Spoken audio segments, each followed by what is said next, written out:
Hello friends, इस video में हम लास्ट 30 डेज़ की स्ट्रेटजी देखेंगे CAPF AC 2023 के लिए paper one point of view से। ठीक है। थोड़ा सा जैसे देखिए, कुछ चीज़ें तो आपको ही पता है, लाइक अभी जितना हो सकता है रिवीजन कीजिए। दैन सेकंड कि आपको कोई भी नई चीज़ नहीं पढ़नी है, बट इन सभी से अलावा जो एक दो इम्पॉर्टेंट चीज़ें हैं जो मुझे लगती हैं कि आपके साथ शेयर करनी चाहिए, उस पर मैं बात करूँगा। इसमें बिल्कुल मैं बुक लिस्ट के बारे में बात नहीं करूँगा, बिकॉज जो भी आप फॉलो कर रहे हैं वो आप कर सकते हैं, और जो 2024 वाले अगर स्टूडेंट होंगे तो उनके लिए हम सेपरेट कोई आगे वीडियो बनाएंगे। बट यहाँ पर एक दो इम्पॉर्टेंट चीज़ें हैं जो मैं बताना चाहूँगा। उससे पहले आप सभी ने EPFO का पेपर देखा होगा। ठीक है, EPFO स्पेसिफिकली EO AO वाली। तो उसमें आपने देखा होगा कि जो पेपर थी वो थोड़ी सी लेंदी थी, टाइम टेकिंग थी। ठीक है, तो क्योंकि ये सारी चीज़ें मैं इसलिए बता रहा हूँ बिकॉज़ इससे आप थोड़ा सा प्रिपेयर्ड रह सकते हैं। सेकंड, जो पेपर था थोड़ा सा अनकन्वेंशनल इन नेचर था, जिस तरह के वेटेज देखने के लिए मिलती हैं उससे थोड़ी डिफरेंट थी। एंड जो क्वेश्चंस की अगर लेवल की बात करें तो वो डिफ़िकल्ट लेवल थी। ठीक है, बट इसमें दो चार पॉजिटिव भी थे वैसा। जैसे कि फॉर एग्जांपल बहुत सारे क्वेश्चंस ऐसे थे जो एलिमिनेशन के थ्रू सॉल्व हो जा रहे थे। काफ़ी सारे क्वेश्चंस ऐसे थे जो वर्ड एसोसिएशन के थ्रू सही हो जा रहे थे। बहुत सारे ऐसे क्वेश्चन थे जो ऑब्जर्वेशंस के थ्रू सही हो जा रहे थे। एग्जांपल जैसे एलिमिनेशन की देखें तो फॉर एग्जांपल एक था एक्सट्रीम वाला स्टेटमेंट 100%, तो वो आप एक एलिमिनेट कर सकते थे इजीली। ट्वीक कैटेगरी वाले काफ़ी सारे थे, लाइक शेड्यूल्ड एरिया में गवर्नर दिया हुआ था तो वो गलत थी। या फिर I think there was one question regarding monetary policy framework, वहाँ पे सेंट्रल गवर्नमेंट दिया हो गया था तो वो आप इजीली एलिमिनेट कर सकते थे। फिर ऑल वाले काफ़ी सारे क्वेश्चन थे, कंप्यूटर से भी रिलेटेड एक था। इसके अलावा एक आपका global multi dimensional poverty index था, तो वहाँ पे डायमेंशंस थे, तो वहाँ पे भी ऑल लग रहा था। वर्ड एसोसिएशन से अगर आप देखेंगे, कंप्यूटर के काफ़ी सारे क्वेश्चंस थे जो वर्ड एसोसिएशन के थ्रू हो जा रहे थे। अपार्ट फ्रॉम दैट ऑब्जर्वेशंस की भी मदद से काफ़ी सारे क्वेश्चंस थे जो बन रहे थे। तो मतलब वही है कि अगर ये सारी चीज़ें आपको पता हैं तो डेफिनेटली वो काफ़ी वर्क कर रही थी, बिकॉज मैंने पूरा पेपर सॉल्व किया है तो इसलिए मैं आपको बता पा रहा हूँ। ठीक है, तो दो चार चीज़ें हैं, जैसे कि अगर हम देखते हैं पहले तो लेंदी पेपर, तो उसका एक सोल्यूशन क्या हो सकता है, तो थोड़ी अभी से प्रैक्टिस करना स्टार्ट कर दे फुल लेंथ मॉन्क, वो काफ़ी हेल्पफुल रहेगी। अनकन्वेंशनल के लिए मेंटली प्रिपेयर्ड रहने की ज़रूरत है। कि आपका CAPF का पेपर भी आ सकता है अनकन्वेंशनल, और डिफ़िकल्टी की भी हम थोड़ी सी बात यहाँ करेंगे। ठीक है, तो ये सारी थी जो चीज़ें मैंने ऑब्ज़र्व की हैं। बाकी थोड़ी सी हम बात करते हैं। तो इस पॉइंट ऑफ व्यू से अगर हम देखते हैं फॉर एग्जांपल CAPF की, ठीक है, तो देखिए CAPF के भी लाइक थोड़ी सी डिफरेंट आने के चांसेस हैं। ठीक है, पेपर थोड़ा सा डिफरेंट आ सकता है, लाइक वेटेज थोड़ा सा चेंज हो सकता है।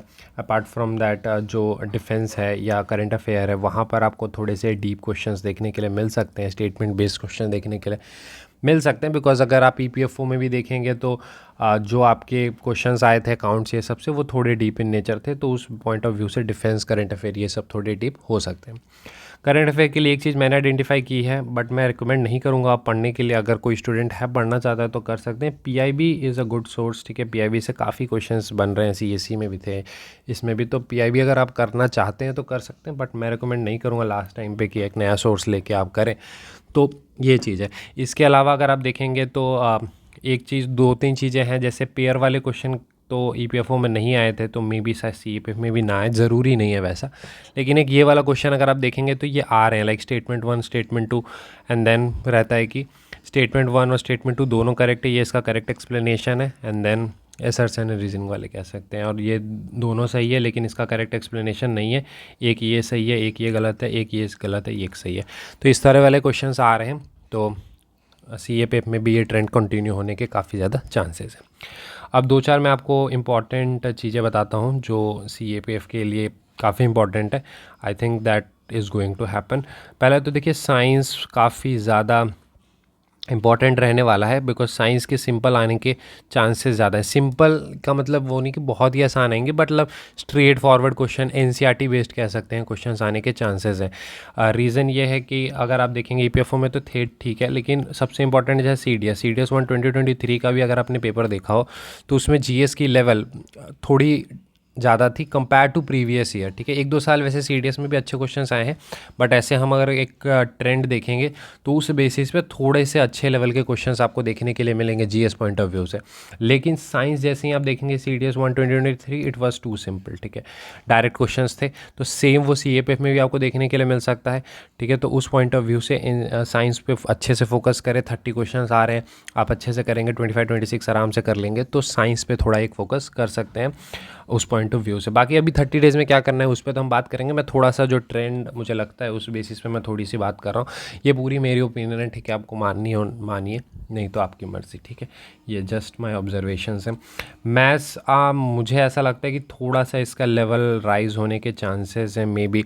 तो टाइम है तो permutation and combination, number system, इन सभी पे काम करें, यूनिट डिजिट, ये सब पे फैक्टर्स ये सब निकालने पे, तो थोड़ा सा मैथ्स पे काम कर सकते हैं। बिकॉज आई होप दैट थोड़ा सा मैथ्स अच्छे लेवल के आने के चांसेस काफ़ी ज़्यादा हैं, ठीक है। तो मैथ्स पे भी आप काम कर सकते हैं। बाकी डिफेंस अगर करना चाहते हैं तो कर सकते हैं, वो आपके ऊपर रहेगी, ठीक है। तो हम थोड़ी सी बात कर लेते हैं देन लास्ट 30 डेज़ में क्या करना है। ज़्यादा बड़ी वीडियो नहीं बनाएंगे, शॉर्ट में, ठीक है। तो सबसे पहले तो आपको पता होना चाहिए कि रिवीजन करनी है, ठीक है। तो रिवीजन में मैं 2 बातें पे बात करूँगा। सबसे इंपॉर्टेंट, कोर सब्जेक्ट को कभी मिस ना करें। Core subject like geography, like your science, like polity, ठीक है। इसमें देखिए पॉलिटी का भी आपको दिखा होगा लेवल थोड़ी राइज हो रही है, ठीक है। बट जैसे साइंस है तो साइंस से मुझे नहीं लगता कि ज़्यादा वो डिफ़िकल्ट में जाएंगे, ठीक है। तो साइंस के आप क्वेश्चंस को इजीली टैकल कर सकते हैं। देखिए ज्योग्राफी एक ऐसा है जिसमें अगर वो थोड़ा डिफिकल्ट जाते भी हैं तो भी सॉल्व आप कर सकते हैं। बिकॉज एक बार अगर आपने ज्योग्राफी में कॉन्सेप्चुअल क्लैरिटी बना ली है तो आप आसानी से ज्योग्राफी के क्वेश्चन को सॉल्व कर सकते हैं। तो मैं ये मानता हूँ कि अगर आपने इन 3 सब्जेक्ट पर अच्छे से कमांड किया है तो वो काफ़ी ज़्यादा आप लोग के लिए यूज़फुल रहेगा। तो इसीलिए जो स्टूडेंट ऐसे हैं जो रिवीजन स्टार्ट कर चुके हैं, तो आप देखिए कि ये तीनों आपके अच्छे कमांड में है या नहीं, इस पर थोड़ा ज़्यादा फोकस कर सकते हैं। देन आप मतलब आपको ये करना है कि प्रायोरिटी बनानी है, ठीक है। तो उस पर काम कर सकते हैं। एक चीज़ और आप कर सकते हैं कि अभी नेक्स्ट 1 वीक के लिए या 2 वीक्स के लिए थोड़ा सा आप फोकस कर सकते हैं जो थोड़े से आपके वीक पोर्शंस हैं उन पे भी, ठीक है। इसके अलावा फिर आप करंट अफेयर पे आप फोकस कर सकते हैं। एंड देन आप थोड़ा सा हिस्ट्री अगर आपने की है तो कर सकते हैं, नहीं तो थीम्स तो एटलीस्ट आपको अच्छे से रिवाइज कर लेनी चाहिए। तो एक मतलब प्रायोरिटी ऑर्डर आपको बनानी होगी, खासकर इन 3 पे फोकस करना होगा। सेकंड थिंग जो मैं रिवीजन में बताना चाहता हूँ कि रिवीजन में लाइक जो आप कन्वेंशनल तरीके से करते हैं वैसे नहीं करना है, थोड़ा सा फोकस करना है। मैं जैसे एग्जांपल के थ्रू आपको समझाता हूँ कि फॉर एग्जांपल क्लास 11th की ज्योग्राफी है, ठीक है, कोई भी ले लेते हैं फिजिकल या इंडियन। तो आपको ऐसा नहीं करना है कि 1 चैप्टर से लेके लास्ट चैप्टर तक जो भी है वो सारे को आप लाइक पेज बाय पेज किए जा रहे हैं, वो उतना इफेक्टिव तरीका नहीं होता। रैदर देन कि जो फॉर एग्जांपल एक चैप्टर है तो आपको ही पता है कि उसमें से कुछ ही पोर्शंस होते हैं जो काफ़ी ज़्यादा इंपॉर्टेंट होते हैं।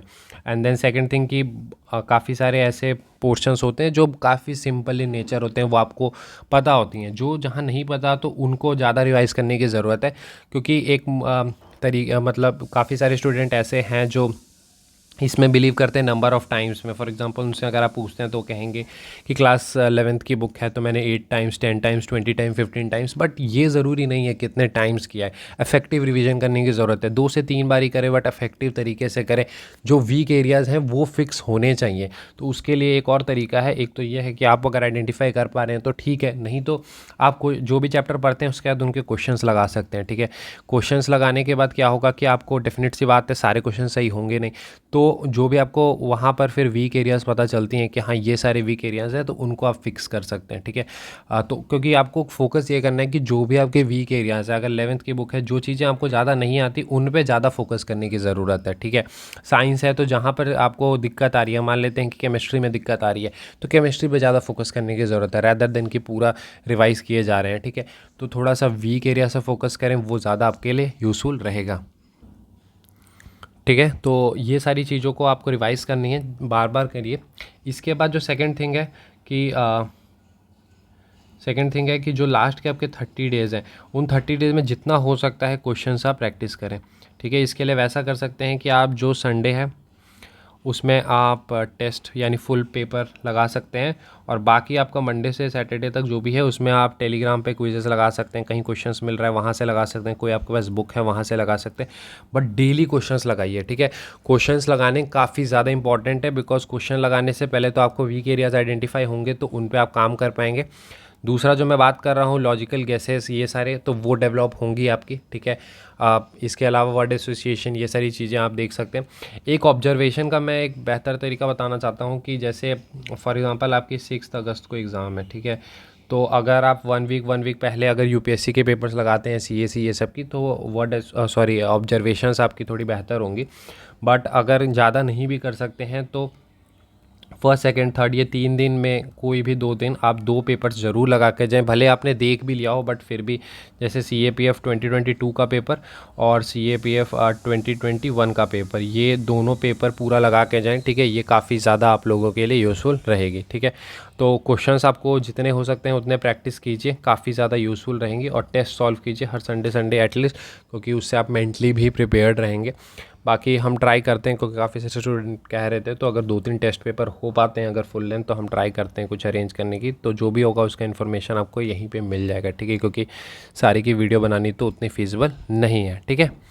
सो मूविंग अहेड, एक चीज़ और जो आप कर सकते हैं जो काफ़ी इंपॉर्टेंट है, आपने देखा होगा कुछ मिसलिनियस टॉपिक्स हैं वो हाई आपको आउटपुट दे सकते हैं। फॉर एग्जांपल 10 to 12 ऐसे टॉपिक्स हैं जिनसे हर साल 2-3 क्वेश्चन बन जाते हैं, और ये चाहे तो आप 1 से 2 दिन के अंदर जो है वो प्रिपेयर कर सकते हैं।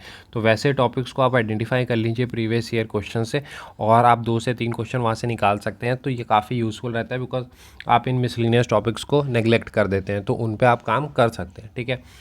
तो ये सारी चीज़ें थी। तो शॉर्ट में अगर मैं समराइज़ करूँ तो रिवीजन में आपको खुद से थोड़ी सी प्रायोरिटी एरियाज़ बनानी होगी पहली तो, और प्रायोरिटी सब्जेक्ट्स भी कह सकते हैं। दूसरा कि आपको फोकस ये करना होगा कि जो वीक एरियाज़ हैं वो फिक्स होने चाहिए, रैदर देन कि आप बार बार एक ही चीज़ को रिवाइज़ करें, तो मोनोटोनस उसको ना रखें। उसके लिए आप चैप्टर वाइज क्वेश्चंस भी लगा सकते हैं। सेकंड, जितना हो सकता है क्वेश्चंस लगाइए, ठीक है। क्वेश्चंस जितना लगाएंगे वो आप लोग के लिए ज़्यादा हैंडी रहने वाला है, ठीक है। और थोड़े से मिसलिनियस टॉपिक जो भी हैं उन पे आप काम कर सकते हैं। बाकी जो भी आपको एरियाज़ लगते हैं जिनके मैथ्स स्ट्रॉन्ग नहीं है, तो अभी टाइम है, आप थोड़ा सा फोकस करें उन पे, ठीक है। प्रीवियस ईयर क्वेश्चन अच्छे से सॉल्व करें, तो इन सभी पे काम करने की ज़रूरत है। लेकिन जो इसमें सबसे इंपॉर्टेंट है मेरे अनुसार से वो है क्वेश्चंस। जितना हो सकता है क्वेश्चंस लगाइए, काफ़ी ज़्यादा आप लोग के लिए हेल्पफुल रहेगा, क्योंकि क्वेश्चंस आप जितना ज़्यादा लगाएंगे उससे ये भी होगा कि आप क्वेश्चंस को अटैम्प्ट भी ज़्यादा कर पाएंगे, और अटैम्प्ट ज़्यादा करेंगे तो बेनिफिट उसकी मिलती है। तो ये सारी चीज़ें हैं। बाकी आपको कितना क्वेश्चंस अटैम्प्ट करना है नहीं करना, वो सारी चीज़ें भी टेस्ट पेपर से ही पता चलती है। तो मैं रिकमेंड करूँगा कि 2-4 टेस्ट तो एटलीस्ट लगा लें, ठीक है।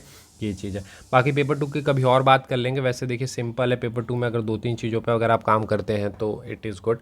पहला थीमेटिक अंडरस्टैंडिंग डेवलप कर लें, बिकॉज वो अल्टीमेटली आपको काफ़ी हेल्प करने वाला है। थीम बेस्ड थोड़ी सी चीज़ें इकट्ठा कर लें, गवर्नमेंट स्कीम ये सारी चीज़ें। ग्रामर पे थोड़ा सा फोकस करें, ब्रेनस्टॉर्मिंग पे अच्छे से काम करें। हो सके तो 2-3 संडे 1-2 फुल लेंथ लिख लें, 3 अगर लिख लेते हैं तो बेटर है। और इसके अलावा प्रैक्टिस करते रहें अपना, ठीक है। तो ये सारी चीज़ें थे। I hope this video help you lot.